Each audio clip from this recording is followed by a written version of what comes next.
everyone, welcome back to my coffee break programming course, and we're already at lecture 17 today, and we reached the final group of those operators which we looked at in the previous two lectures, so the logical operators today.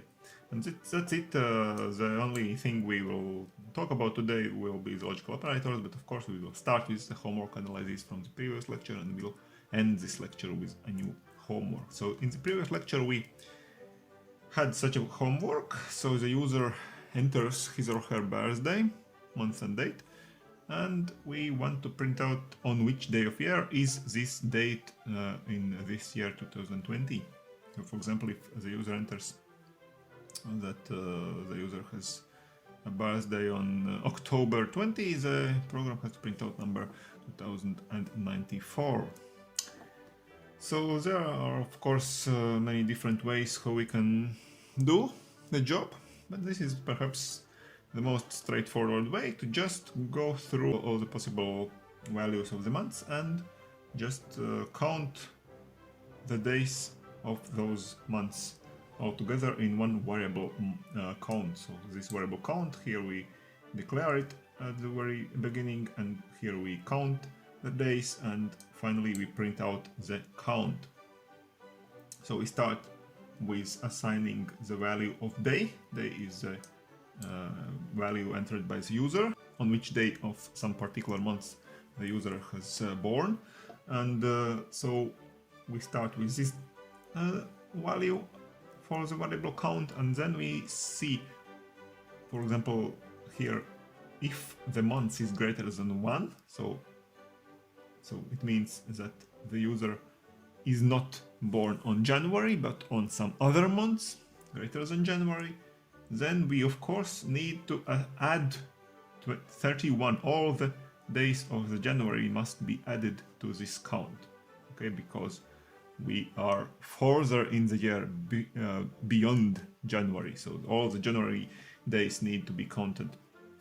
So next thing, if the month is still greater than February, again all the days of February, 29 days of February, must be counted, and so on. So we go 1 month at a time, and finally, for example, if the user will be born on this October, so the final true statement, true expression in brackets for the if statement will be this one. Month is greater than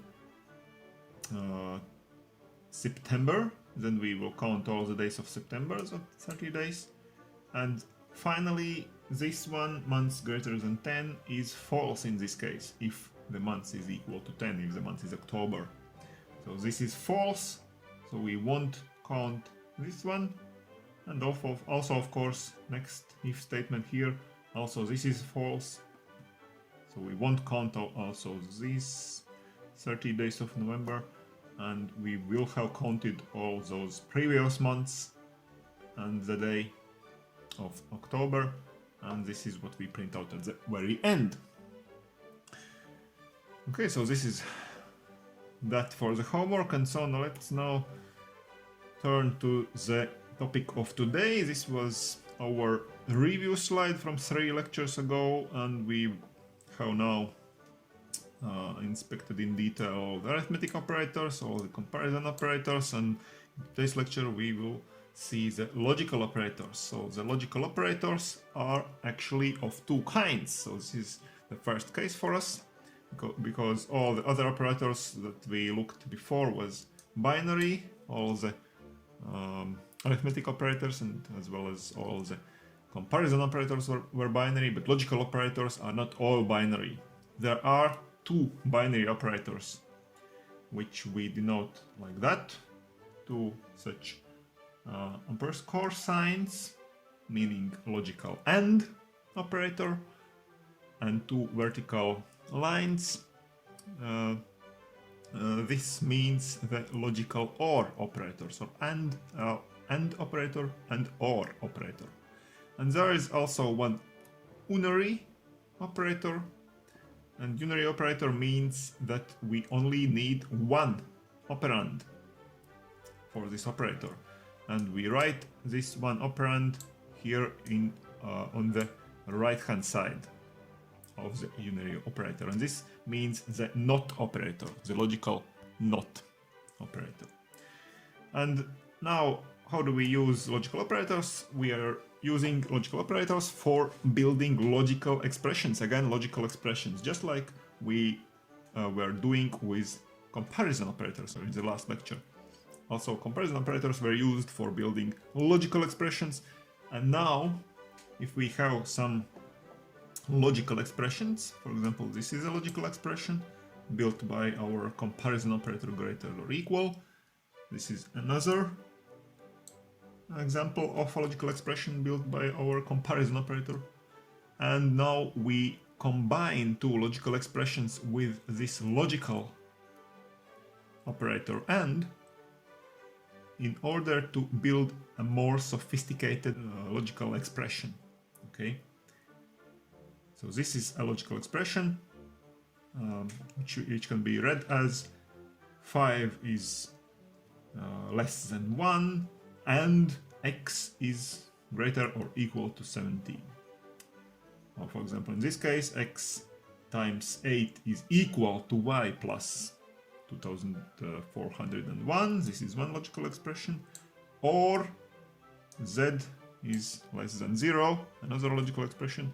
Combines, those two expressions are combined by the logical operator OR in this case, and thus we again obtain one more sophisticated logical expression. In this case, we use this unary logical operator NOT, and in brackets after this NOT, this is the only operand of this operator NOT, and the only operand is again a logical expression. Okay, because it's made using this comparison operator not equal. So this arithmetic value here not equal to this arithmetic value here, 17. This is a logical expression, and not of this is again a logical expression. And using those operators building logical expressions, we remember from the last lecture that the result of a logical expression is always a logical value, so true or false, and we only have one data type, namely the bool for logical expressions. So this is very simple here. But this was only a syntax. I read those expressions. I said that we are building more complicated logical expressions, but what are the meaning of those expressions? So the main thing to understand here is the semantics, or the meaning of those expressions. And to understand the semantics, we should look at such a table where we have described the semantics of all the three logical expressions, and, or, and not. So let's assume that A and B are some logical expressions themselves, and here are all the three ways how we can combine those two logical expressions, or perhaps only one of them, to build more sophisticated logical expressions using the logical operators. So A and B are logical expressions, so it means that they have values true or false. And here we can see all four possible cases, all the possible situations, different ones, how the values can be assigned to those logical expressions A and B. So they can be both true, they can be both false, or they can be true and false, or false and true. There is no other way. And here we can see what are the meanings actually of those logical operators. So for example, here in this case, in this column, we can see the meaning of AND operator, of this operator AND. So A and B is true in only one case. In this case, when A is true and B is true. Well, it is actually just like it sounds when we read this expression A and B. So it means A is true and B is true. Only in this case, this A and B is true. In all the other cases, the value of this more complicated logical expression is false. Okay. So next, A or B also just like it sounds. A or B, meaning that either A is true or B is true. Or maybe both of them are true. In all those three cases here we can see that the value of A and B, the whole expression, is true. And only in this final case, A or B is false when both of those A and B are false. Okay. And finally, not A, not operator, requires only one operand, and the operand A, and we just see the first column here, the column of A, and operator not means the opposite value of A. So in cases where A is true, not A is false, and vice versa. If A is false, then not A is true. So this table here defines the meaning of all the three logical operators.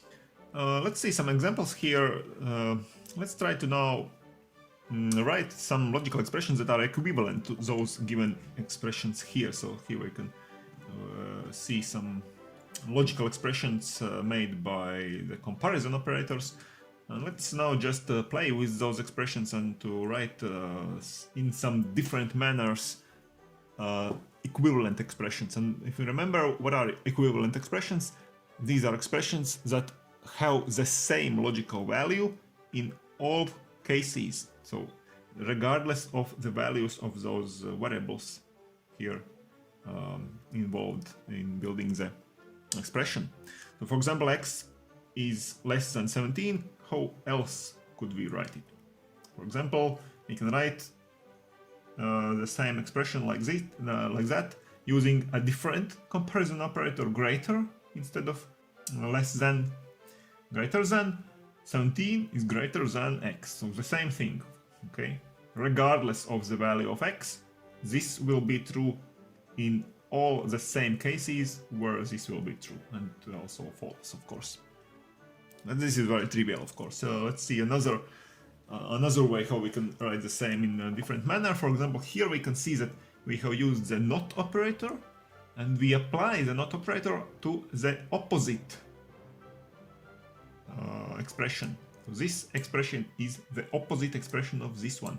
So if you remember, we talked about the opposite expressions and how to recognize opposite expressions and how to write them correctly in lecture 7. So if you don't remember it, please go back to lecture 7 and see it. And this is indeed the opposite expression of this one. X is less than 17, the opposite expression x is greater or equal to 17. And we can always apply the not operator to some expression to get the opposite expression. So indeed those two things are actually also the same. So let's see another example here. A not equal to B. So again, we can use the same approaches here, and we can use the not operator to the opposite expression. So opposite of A not equals to B is A is equal to B, and if we assign the not operator to this one, we get the same thing. Okay? So another way of writing the same, a bit more interesting, more clever way, would be to write something like that. We use here the OR operator, and we say A is greater than B, or A is less than B. So either A is greater than B, or A is less than B. Actually, it sounds like it is the same that to say A is not equal to B. It is either greater or less than B, not equal to B. The same thing, okay? But of course, you cannot judge the value just by how it sounds. You should write the table, you should write all the possible values of A and B, and then you see in one, so the table will have 4 columns, A column, B column, then the column for this expression A is not equal to B, and finally the 4th column of this long expression here, and then you have 4 rows true, true, true, false, false, true, false, false, and you have to fill out this column here and this column here and see whether or not these two columns are indeed the same. So this means that those two expressions are indeed equivalent one to another. And the final example here, so x is equal to y. Again, we can use the same approach as before with this not operator. The opposite of x is equal to y is x is not equal to y, and then to the opposite expression we can apply the not operator and get the same thing again. Or we can see here that actually this is the same pattern as here. A is not equal to b, and here we can see the same thing. X is not equal to y, so we can use this expression here as an alternative to this, and we can write something like that, because in brackets here it means the same thing as here. X is either greater or to y, or x is less than y, and to this one we apply the same not operator and get the same thing here.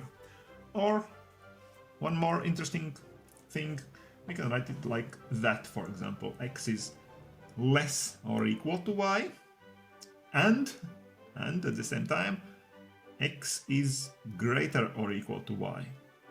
So again, if we think how it sounds, we say here that both of those small expressions must be true, because and means that both are true, and this and that.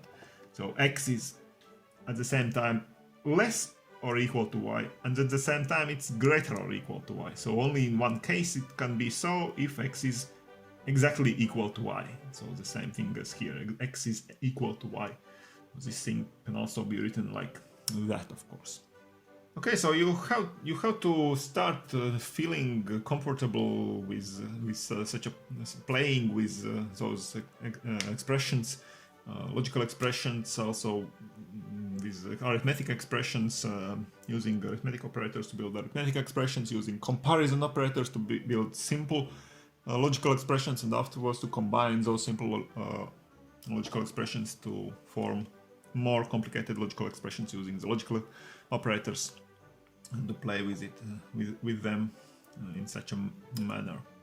And for the homework today, let's take one interesting example of the world of triangles. So user enters 3 integer numbers here, and let's find out whether there exists a triangle with such edge lengths.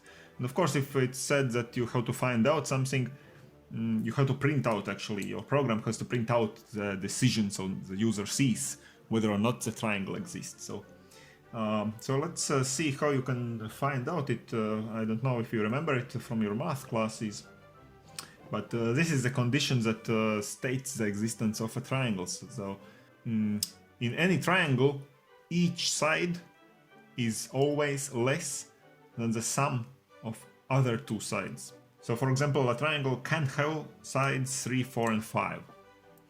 Let's say 3 centimeters, 4 centimeters and 5 centimeters, because every one of those sides is less than the sum of two others. So 3 is less than 4 plus 5, 4 is less than 3 plus 5, and of course 5 is less than 3 plus 4. So this whole together means that the triangle exists.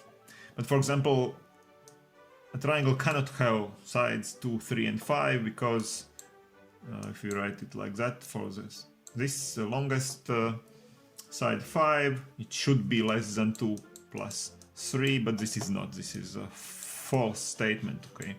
So because of that, the triangle does not exist. Okay, this is homework for next lecture. I hope you will be able to write the program and try to write a few different solutions. Try to play with those logical expressions. Of course, you will need some if statements to do the task.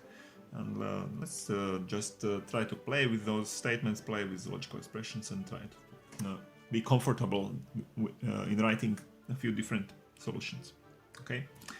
So in today's lecture we saw the homework analysis from the previous lecture, we saw the logical operators and how we can build logical expressions from more simple ones using the logical operators, and we saw our homework.